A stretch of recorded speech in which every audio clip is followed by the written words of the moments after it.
今日教會紀念教宗庇約10世。呢一位貧窮嘅教宗，生於貧窮，生活貧窮，死於貧窮。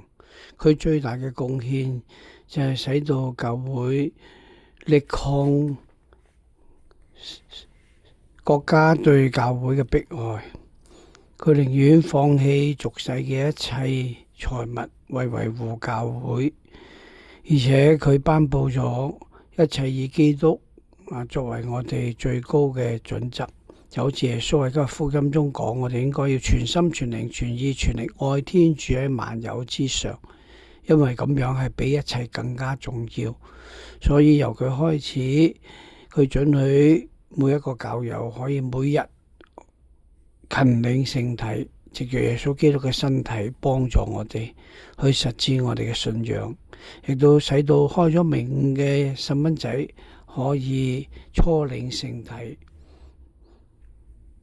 所以教宗對教會嘅貢獻非常之大，